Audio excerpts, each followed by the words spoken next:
দোজাহানের বাদশাহ স্বয়ং বলছে যে সমস্ত নবীর আমার সাহাবীদের আছে যে তাদের নেকিকে এক পাল্লায় যদি রাখা হয় তাদের জিন্দেগারির নেকিকে, আর আমার আবু বকরের নেকি একটা রাতের নেকিকে যদি এক পাল্লায় রাখি তাহলে গেলে আমার আবু বকরের নেকির পাল্লা ভারী হয়ে যাবে।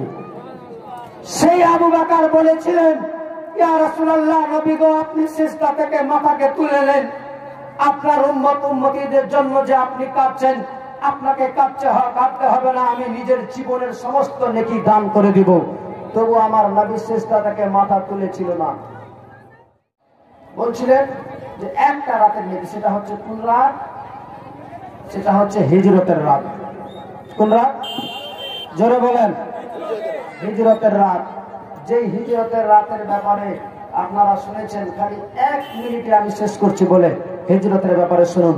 আমার নবী বলেছিলেন, বিশ্ব নবী দোজাহানের বাদশাহ বলেছিলেন, বিগত 6 মাস আগে, আবু বকর, এই মক্কা ছেড়ে চলে যাব আমি সোনার মদিনাতে।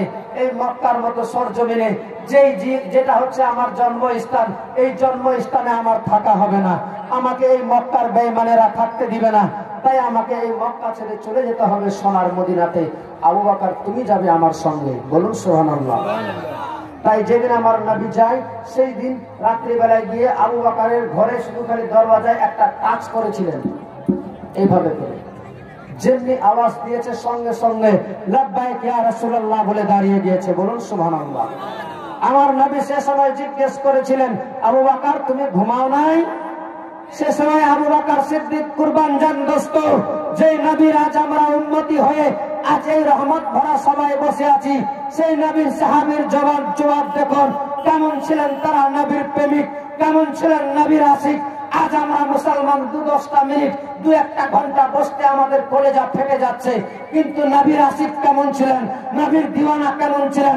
আবু বকর সিদ্দিক বলছেন, ইয়া রাসূলুল্লাহ, ইয়া হাবিবাল্লাহ, নবী গো, বিগত 6 মাস আগে আপনার মুখ দ্বারা শুনেছিলাম আমাকে সোনার মদিনায় যেতে হবে মক্কা ছেড়ে। সেই দিন থেকে নিয়ে আজ পর্যন্ত আমি রাত্রে বেলায় কোনো দিন বিছানায় ঘুমাইনি। জোরে বলেন। ইয়া রাসূলুল্লাহ, 6 মাস গত হয়ে গেল, তাই এখন পর্যন্ত আমি বিছানায় কোনোদিন ঘুমাইনি। আমি চেয়ে আছি, জানি না কখন বিশ্ব নবীর ডাক হয়ে যাবে, একটা থেকে যেন দ্বিতীয় ডাক না দিতে হয়।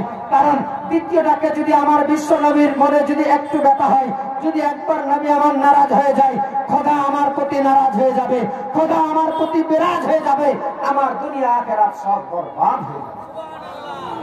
যে নবীর এত আশিক, যে নবীর সাহাবীর যদি মনের চিন্তা ধারণা এত এইভাবে থাকে, প্রেম ভালোবাসা এতটা থাকে, তাহলে আমাদেরকে কতটা করা দরকার আছে ভাই?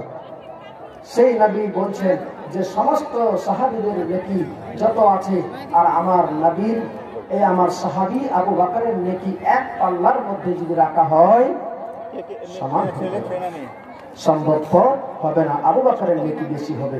তাই সবে আমার নবীর বেটি মা ফাতেমাকে নিয়ে যাচ্ছিলেন কোথায়? যেখানে আমার বিশ্ব নবী সিজদায় পড়ে আছে, মনে আছে না?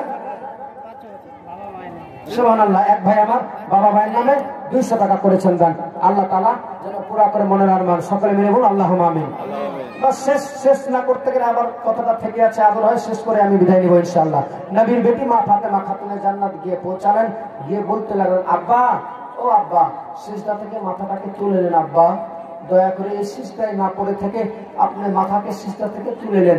আমার নবী সিজদা থেকে মাথা শেষ সময় তুলে নি।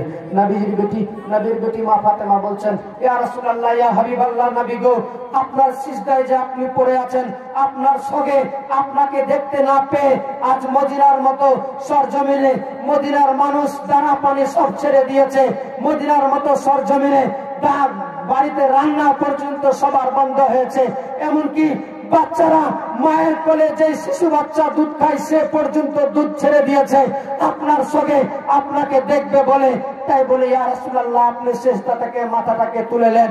নবী আমার সিজদা থেকে যখন মাথা তুলে না, নবীর বেটি মা ফাতেমা বলছেন, ইয়া রাসূলুল্লাহ, নবী গো, আপনি সিজদা থেকে মাথা তুলে নেন, আপনার উম্মতের নেকি যদি কমে যায়, আমি ফাতেমা আমার নিজের চুল কেটে আপনার উম্মতীদের নেকির পাল্লায় দিয়ে তাদের নেকির পাল্লা ভারী করে দিব। বলুন সুবহানাল্লাহ। তবু আমার নবী সিজদা থেকে মাথা তুলেনি। সে সময় দোয়া করছিলেন আল্লাহর দরবারে, রব্বুল আলামিন, মাবুদ মাওলা, তুমি আমার দোয়াকে কবুল করে নাও। যদি দরকার লাগে আমি দিনের রাহে নিজের দুটি আওলাদকে দান করে দিলাম, আমার আব্বা যেন চেষ্টা থেকে মাথা তুলে নেয়। সঙ্গে সঙ্গে খোদার হুকুমে আমার নবী দো জাহানের বাদশাহ চেষ্টা থেকে মাথা তুলে নিলেন। আমার নবীর বেটি মা ফাতেমার দোয়া খোদার দরবারে কবুল হয়ে গিয়েছিলেন, যার ফলে আমার আল্লাহ ওই ফাতেমাকে বলছে, ও ফাতেমা, তোমার কি মনে নাই? তুমি তো সেই দিনেই দোয়া করেছিলে জান্নাতের, সেই দিনেই তুমি বলেছিলে দিনের রাহে নিজের সন্তানদেরকে দান করে দিয়েছিলে। আজ তুমি তাদের জন্য বিচার বদলা কেন চাচ্ছ ফাতেমা? যেই দিলে ওই মানুষ বিপদগ্রস্ত হয়ে পড়বে, বললাম না আপনাদের মাঝে যে আঙুল উত্তোলন করে সেদিনে বলবে, আমার আল্লাহ সমস্ত কথাগুলো বুঝিয়ে দিলেন। দেখুন বাবা ভাই, আজ যেই নবীর বেটি মা ফাতেমা যার জীবনী শুনবেন, সেই মা ফাতেমা খাতুনে জান্নাত নবীর উম্মতদের জন্য এত কিছু ভেবেছে, নিজের আওলাদকে কারবালার সরজমিনে দান করে দিল দিন বাঁচাবার জন্য, মানব জাতির কল্যাণার্থে। আজ আমরা 2-1 ঘন্টার 200-500 টাকা খোদার ঘরে দিতে আমাদের কলেজা ফেটে যাচ্ছে ভাই।